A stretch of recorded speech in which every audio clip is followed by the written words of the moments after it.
തന്നെ മമ്മൂക്കയുടെ extra ordinary performance ആണ്. അതായത് ഇതുവരെ നമ്മൾ മമ്മൂക്കയെ കാണാത്തൊരു രൂപത്തിലുള്ള ഭാവത്തിലാണ്.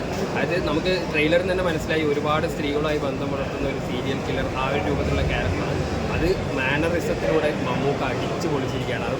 അതുപോലെ തന്നെ വിനായകൻ ആ പോലീസായിട്ടുള്ള വേഷം ഇതുവരെ വിനായകൻ ഭയങ്കര എനർജറ്റിക് ആയിട്ട് കാണിച്ചതിൽ നിന്ന് മാറിയിട്ട് വിനായകൻ വളരെ ഒരു സബ്റ്റിലായിട്ട് കൺട്രോൾഡ് ആയിട്ടുള്ള ആക്ടിംഗ് ആണ്.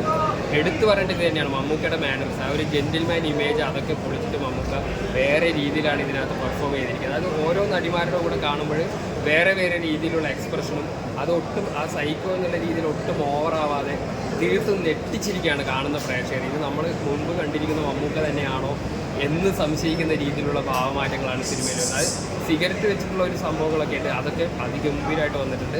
എന്തായാലും മസ്റ്റ് തിയേറ്റർ വാച്ചാണ്. മമ്മൂക്കയുടെ പ്രകടനം ഇത് മിസ്സായാലും നിങ്ങൾക്ക് ഏറ്റവും വലിയ മിസ്സായിരിക്കും. എല്ലാവരും കളങ്കാവലും കാണണം. കാരണം അവർ തമ്മിലുള്ള ആ ഒരു കോമ്പിനേഷനിലുള്ള ഒരു സീനൊക്കെ വരുന്നിടത്ത് ശരിക്ക് തിയേറ്ററിൽ ഗൂസ് ബംസ് ആണ്. മമ്മൂക്കയുടെ ഒരു ക്യാരക്ടർ റിവീലും അതുപോലെ തന്നെ വിനായകൻ്റെ ഒരു ക്യാരക്ടർ റിവീലൊക്കെ വരുന്നിടത്ത് ശരിക്കും നമ്മൾ തരിച്ചിരിക്കുകയാണ് എന്താണ് ഈ തിയേറ്ററിൽ സംഭവിക്കാൻ പോകുന്നതെന്ന് അറിയാത്ത രീതിയിലുള്ള പെർഫോമൻസാണ്. മമ്മൂക്കയുടെ മമ്മൂട്ടി കമ്പനിയിൽ നിന്നുള്ള എല്ലാ പടങ്ങളെയും പോലെ ഒരു ഗംഭീരമായ വേഷം പകർച്ച ഈ സിനിമയിലും മമ്മൂക്ക ചെയ്തിട്ടുണ്ട്. കാത്തിരുന്ന് കാണണം എല്ലാവരും. ഈ സിനിമ ഇന്ന് തന്നെ കാണാം. ഈവനിങ് ആകുമ്പോഴത്തേക്ക് ടിക്കറ്റ് കിട്ടില്ല. All the best. ഡിഫറൻ്റാണ്. ആക്ടേഴ്സിൽ ഒരു രക്ഷയില്ല. BGM, ഡയറക്ഷന്, ക്യാമറ, പിന്നെ ഒരു കാലഘട്ടത്തിൻ്റെ ഉള്ള ഒരു അറ്റ്മോസ്ഫിയർ സൗണ്ടിങ് ഒക്കെ ഉണ്ട്. ഒരു സറൗണ്ടിങ് ഒരു രക്ഷയില്ല. ഞാൻ ഫൈനലി പറയണത് first watch theatre first half ഇൻ്റർവെല്ലിൽ കൊണ്ടുവന്നത് പഞ്ച് ഒരു രക്ഷയില്ല. ഷോക്കിംഗ് ഇൻ്റർവെല്ലാണ് ഫസ്റ്റ് വാച്ച് തിയേറ്റർ. ഒരു ഡൗട്ടില്ല. നമുക്കെയും വിനായകനും കൂടെ തകർക്കുന്നതാണ്. ഇതിൽ വരുന്ന ചെറിയ ആർട്ടിസ്റ്റുകൾ പോലും അവരുടെ മികച്ച പ്രകടനം തന്നെയാണ് കാഴ്ചവെക്കുന്നത്. ഒരുപാട് പേർക്ക് സംവിധായകനും മമ്മൂക്ക കമ്പനിയും അവസരം കൊടുത്തിട്ടുണ്ട്. തീർച്ചയായിട്ടും അവരെല്ലാവരും ഓരോ റോൾ ഭംഗിയാക്കിയിട്ടുണ്ട്. ഒന്നും പറയാനില്ല, അത്രയും മികച്ച അവതരണം തന്നെയാണ്. മമ്മൂക്കയുടെ കാര്യം പറയണ്ടല്ല, അദ്ദേഹത്തിൻ്റെ പ്രായം വെറും ചമ്പ്രാന്ന് തെളിയിക്കുന്ന വ്യക്തികളുടെ ഒരാളാണ് അദ്ദേഹം. ദൈവം ഇനി ആക്സിഡന്റ് കൊടുക്കട്ടെ. ഏതാണ് വിനായകൻ മമ്മൂക്കയോടൊപ്പം തന്നെ നിൽക്കുന്ന പ്രകടനം തന്നെ.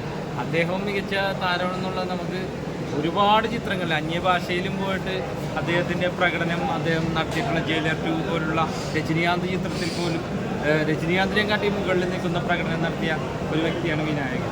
അപ്പോൾ അദ്ദേഹവും മമ്മൂക്കയും കൂടി ചേരുമ്പോൾ തീർച്ചയായിട്ടും തിയേറ്ററിൽ തീയാണ്. ായിട്ടുള്ള ഓരോ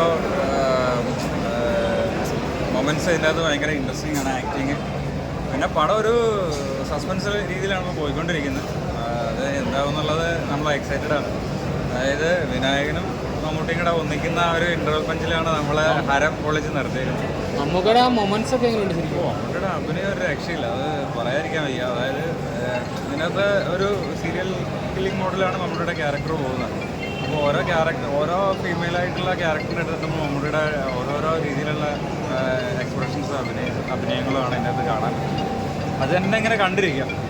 പിന്നെ വിനായകൻ്റെ റോളുകൾ വരുന്നുണ്ട്, അത് നമുക്ക് കാണാനുള്ളൊരു ഇൻട്രസ്റ്റിലാണ് ഇനി അടുത്ത ഇൻ്റർവെല്ലിന് ശേഷമുള്ള സീരീസ് എല്ലാം. അത് കാണാൻ വെയിറ്റിംഗ് ആണ്. എന്തായാലും മമ്മൂട്ടി പൊളിച്ചു. നമ്മൾ എക്സ്പെക്ട് ചെയ്താൽ കിട്ടിയോ? പിന്നെ ഉണ്ട്, അടിപൊളിയാണ്. ഓക്കെ.